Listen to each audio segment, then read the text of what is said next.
La mayoría de las personas cree que el miedo es algo que se elimina, que se vence atacándolo, negándolo o cubriéndolo con valentía. Pero los Ijiri, monjes errantes del Japón antiguo, entendían algo muy distinto. El miedo no era un enemigo, era un umbral. Imagina caminar solo por un sendero de montaña al caer la noche. No hay templos, no hay aldeas, no hay refugio. El viento atraviesa los árboles como una respiración antigua. Cada sonido parece una presencia. El cuerpo se tensa, la mente imagina peligros. Para la mayoría, ese sería el momento de huir. Para un Ijiri, ese era el momento de quedarse. El miedo no se evitaba, se habitaba. En el Japón antiguo, el mundo no era seguro. La vida estaba marcada por el hambre, las enfermedades, los desastres naturales y la violencia. Pero incluso en medio de esa dureza, los Ijiri eligieron una existencia todavía más expuesta. Renunciaron a la protección de los templos, al calor de una comunidad estable, a la certeza de un techo, no por desprecio a la vida, sino porque entendían que el miedo más profundo no viene de afuera, viene de dentro. Desde antes del budismo, ya existían hombres que se retiraban a las montañas para enfrentarse al silencio. Allí, lejos de toda distracción, el miedo no podía esconderse. No había tareas para huir de él, ni conversaciones para taparlo. El miedo aparecía desnudo. Miedo al hambre, a la soledad, a la locura, a la muerte. Cuando el budismo llegó a Japón, muchos encontraron en esas prácticas antiguas un camino espiritual más honesto que cualquier ritual elaborado. Así nació el Ijiri errante, alguien que convierte el camino en su monasterio y el miedo en su maestro. Para un Ijiri, caminar no era solo moverse de un lugar a otro. Cada paso era una confrontación. El cansancio debilitaba el cuerpo, y con él caían las máscaras del ego. Cuando las piernas temblan y el estómago está vacío, la mente deja de fingir control. Es entonces cuando el miedo habla con claridad. Y el Ijiri escuchaba. No intentaban tranquilizarse con ideas. No se decían que todo estaría bien. Permanecían, respiraban, caminaban un paso más.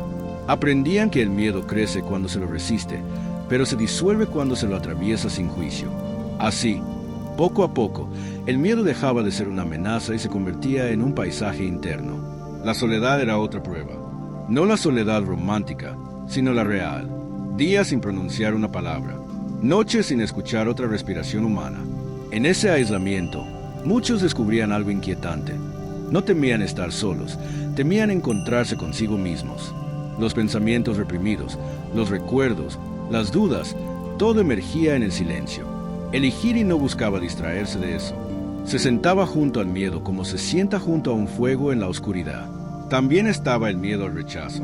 Los Ijiri dependían de la caridad. No sabían si comerían ese día. Llamaban a puertas que podían cerrarse. Extendían un cuenco que podía quedar vacío. Cada gesto era una humillación potencial. Pero ahí había una enseñanza profunda. El miedo a no ser aceptado pierde fuerza cuando dejas de necesitar aprobación. Al no poseer nada, tampoco podían perder nada. En su espiritualidad, el miedo no se combatía con grandes discursos. Se repetía una oración simple, una frase corta, una presencia constante. No para ahuyentar el miedo, sino para recordar que incluso temblando, el camino continúa. La fe del Ijiri no era optimista, era sobria. No prometía seguridad, solo continuidad.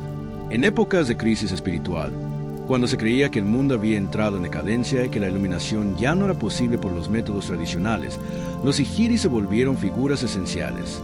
No ofrecían doctrinas complejas, ofrecían ejemplo.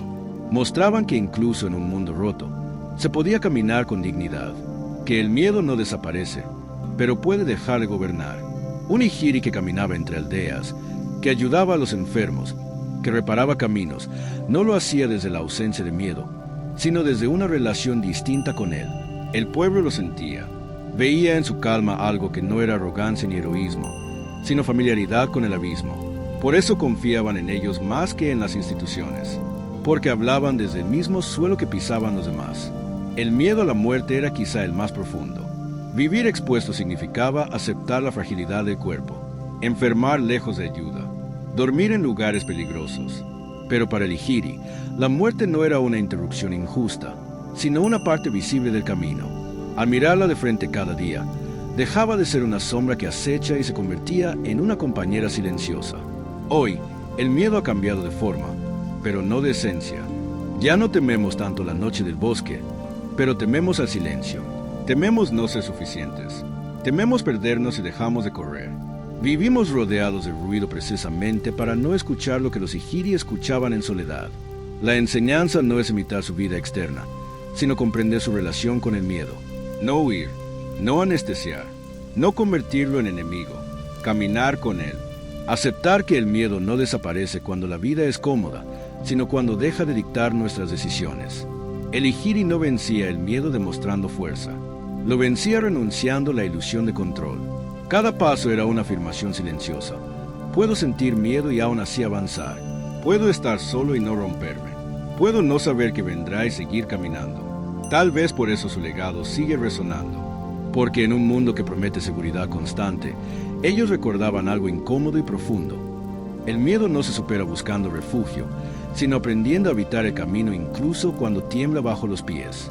El camino es el templo, y el miedo, cuando se cruza sin huir, deja de ser una prisión para convertirse en maestro.